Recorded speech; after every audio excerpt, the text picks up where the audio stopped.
그렇습니다. 이준석의 어제 사실은 10시 반이죠. 뭐 특정 프로그램을 얘기해서 그렇습니다만은 10시 반에 MBC 100분 토론이라는 그런 그 프로그램이 있죠. 아마 여러분들 뭐 한두 번 이상은 들어보셨을 텐데 여기에 원래 여당의 대표 누굽니까? 송영길, 야당의 대표 이준석 대표가 이 지금 한참 온 국민의 화제를 집중시키고 있는 언론중재법, 뭐 또 거기에는 언론에 따라 언론 겁박법, 또 언론을 중재인으로 취급한 데서 언론 뭐 중재법 이런 식으로 여러 가지 별칭을 달고 있죠.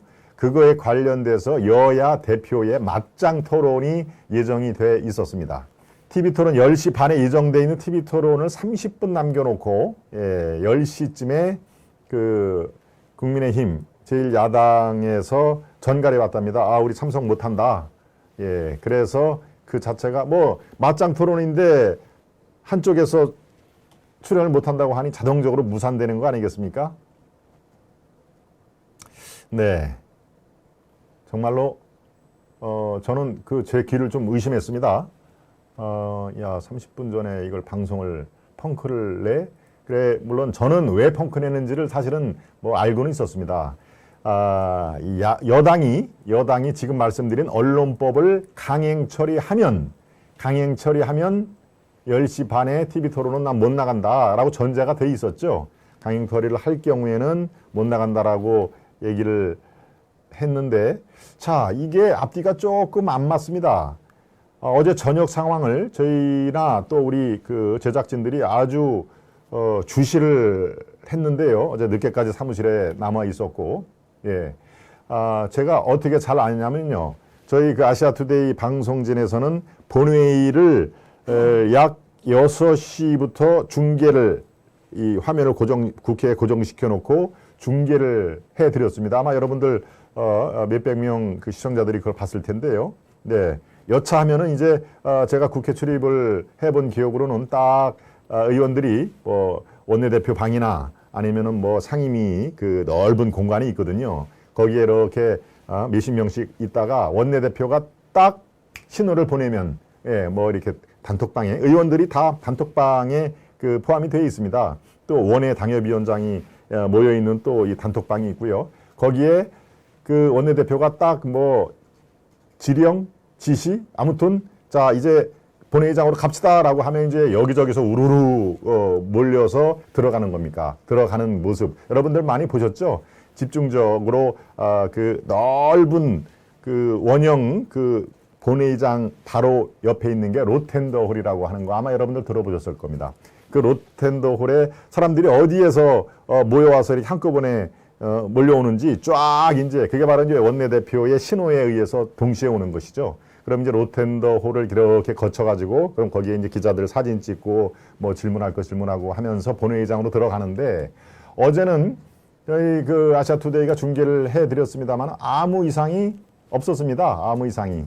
예, 본회의장에 들어오지도 않고 그래서 제가 이 시각을 계속 그 추적을 했더니 4시쯤에 의원총회를 열었더군요. 예, 여당이 의원총회를 열어가지고 물론 의원총회에서는 상당히 그 강성 이른바 문바로 불릴 만한 강성 의원들이 아주 우리가 더 이상 끌 거 없다. 이게 9월 정기국회로 넘어가는 건 우리가 한 발 벌써 그 패배하는 것이다. 무조건 오늘 해야 된다라고 강성 발언을 많이 외쳤습니다. 의원총회에서는. 그런데 4시 반, 5시 이후에 기류가 완전히 변했던 것이죠. 왜 그랬느냐?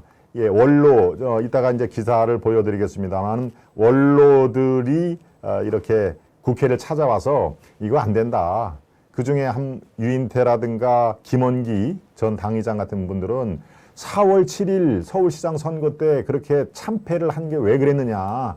독선, 옹고집을 부리다가 그런 거 아니냐. 제일 선거에서 아주 피해야 될 게 그런 독선적인 모습 그런 것이다. 근데 지금 강행 처리를 하면은 국민들은 독선 이외에는 생각이 안 날 것이다 라고 생각이 든다는 얘기를 원로들이 와서 한 겁니다. 당대표 송영길 또 원내대표 누굽니까? 윤호중 뭐 이런 분들한테. 그래서 기류가 많이 변했고요. 5시쯤에 한 사람이 등장을 합니다. 누가 등장을 했을까요? 청와대 정무수석. 예, 여러분들 TV에서 여러 얼굴을 많이 봤던 누구죠? 이름이? 네, 그렇습니다. 이철이 정무수석이 국회에 뜬 모습을 드러냅니다. 예, 청와대 정무수석이 국회에 왔다는 얘기는 청와대 측 의사를 전달하기 위해서 온 거죠. 예, 청와대 측 의사, 그게 대통령이었던 뭐 청와대 전체에 결집된 의사였건 아무튼 어떤 메시지를 갖고 와서 전달을 하려고 당대표, 원내대표 또 거기에 이 관련된 상임위원장들 뭐 이런 사람들을 사무총장 이런 사람들에게 이 청와대의 메시지를 전하기 위해서 5시쯤에 이렇게 모습을 드러냅니다. 네.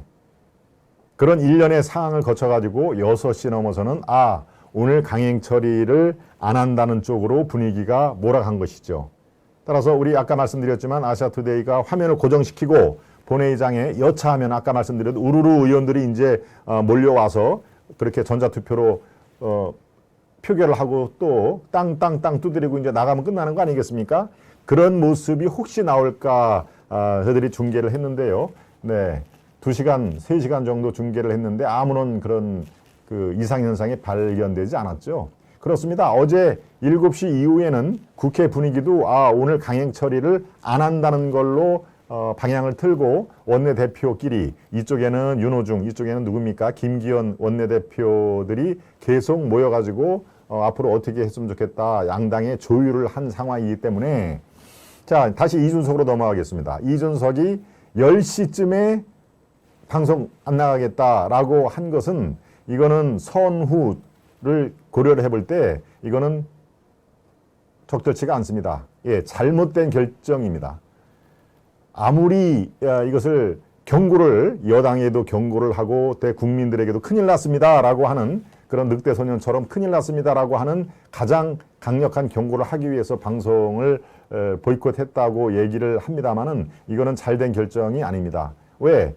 6시, 7시일 때 제 말씀대로 여당 의원들이 막 본회의로 몰려들고 이거는 정말 일촉즉발 이거 잘못하면은 그냥 전자투표로 그냥 찍 누르고 의장이 땅땅땅 치면은 끝난다라는 상황이 벌어졌으면은 이 최악의 그런 그 가정하에 나 방송 못 나가겠다 이게 어느 정도 통하는데 어제 상황은 그런 상황이 아니었단 말이죠. 네. 그러고요. 뭐 저도 방송을 합니다마는 방송을 30분 전에 이렇게 펑크를 내는 것은요. 개인적인 차원이 절대 아닙니다.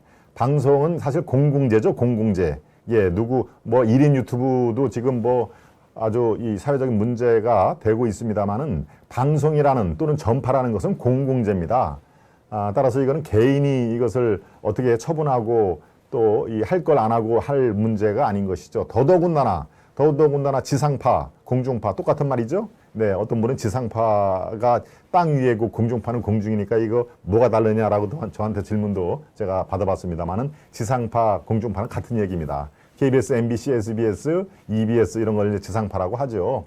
네, 지상파의 그런 대국민 약속을 이미 한 거기 때문에 이거는 대국민 약속의 파기로 생각을 해도 전혀 부족함이 없습니다. 따라서 어제의 제1야당의 결정, 이준석 대표의 결정은 이건 아무리 얘기해도 그런 설득력이 없습니다. 예, 잘못된 것입니다. 더 큰 대의를 위해서 했다. 더 큰 대의라는 건 뭡니까? 이 악법인 언론중재법을 반드시 막기 위해서 했다? 어제 저녁 상황을 보면 그런 얘기가 안 나오죠. 어제 저녁은 일촉즉발의 위기 상황 때는 방송을 못 나간다. 차라리 저 같으면은 이렇게 했을 겁니다. 방송을 10시 반에 약속대로 출연을 하고 모두 발언에 자 오늘 이제 방송은 제가 약속대로 나왔습니다만은 만약에 이 방송이 진행될 때 여당이 편법으로 어디에 몰래 모여서 편법으로 땅땅땅 치거나 이런 일이 발생을 할 경우에는 나는 방송 도중에 일어서겠다.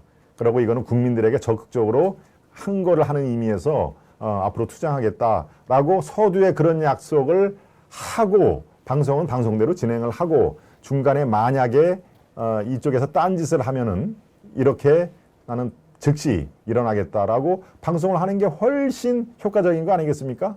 그러면 여당도 이거 만약에 그런 모습이 연출되면은 정말 이 국민들의 이 항거 모습이 연출이 되겠다 싶으니까 그걸 못하죠.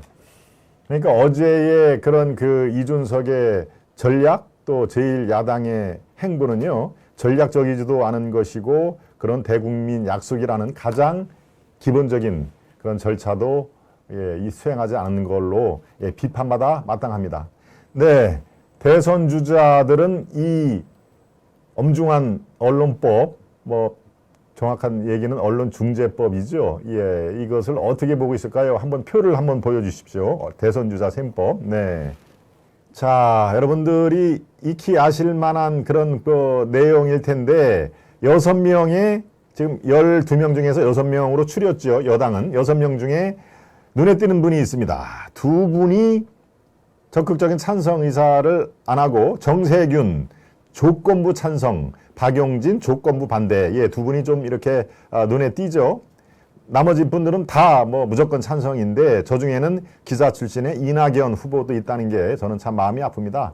네, 이낙연 후보는 뭐 제 동아일보 선배이기도 하고 예, 그렇습니다. 같은 시기에 뭐 근무를 하기도 했습니다만은 글쎄요, 기자 출신의 당대표 뭐 화려한 도지사 경력을 갖고 있는 분이 이런 법에 찬성을 했다. 이것은 어떻게 봐야 될까요? 그렇죠. 참 뭐 복잡한 문제이지만 한번 보겠습니다. 이재명 징벌적 손배 5배 이거는 약하다. 가짜 뉴스엔 언론사 망하게 해야 된다. 예, 언론사를 망하게 해야 된다. 이재명 다운 말이죠. 또 이낙연 언론이 이미 권력화됐다. 사건 피해 구제에 의해 도입을 해야 된다. 뭐 추미애 김두관은 넘어가겠습니다. 자, 정세균 조건부 찬성을 했습니다. 언론 개혁이 필요하긴 필요하다. 그렇지만 여야 합의해서 처리를 해야 된다. 예, 정세균 후보가 이 6명의 후보 중에서는 제일 합리적이라는 평가를 여기저기서 하더군요. 네, 저도 일정 부분 뭐 동의를 합니다만은 박용진 역시 젊은 그 패기답게 조건부 반대를 했습니다. 언론의 비판, 견제, 고발 기능을 위축한다. 따라서 개혁이 이거는 퇴보되는 법안이다라고 박용진 의원이 아주 저렇게 얘기하기가 쉽지가 않을 텐데요. 상당한 용기를 가지고 이 조건부 반대를 한 걸로 저는 표현이 됩니다. 네. 자, 오른쪽에 야당 후보들, 제1야당 후보들도 지금 6명이 나와 있는데요. 그건 뭐 당연히 반대를 하겠죠. 예, 주요 후보들의 주장 요지를 한번 보겠습니다. 윤석열, 정권 말 권력 비판 보도를 막아서 집권 연장을 꾀하려는 목적이다. 네, 홍준표, 언론을 탄압하는 봉쇄 소송 수단으로 악용될 것이다. 예, 두 분의 말은 사실 맥을 같이 하는 겁니다. 예, 정권 연장의 최대의 방점이 찍힌 그런 법안이다. 유승민은 추악한 잘못을 숨기려는 민주주의 기본권을 포갑하는 법안이다. 네. 최재형 후보는 어떻게 됐을까요? 언론인 개별 압박을 통해서 입에 재갈 물리려는 것이다. 그래서 언론 재갈법이라는 별칭도 있죠. 뭐 원희룡, 황교안, 예, 언론의 권력 감시 기능을 무력화시키는 입법이다. 이건 원희룡 발언이고요.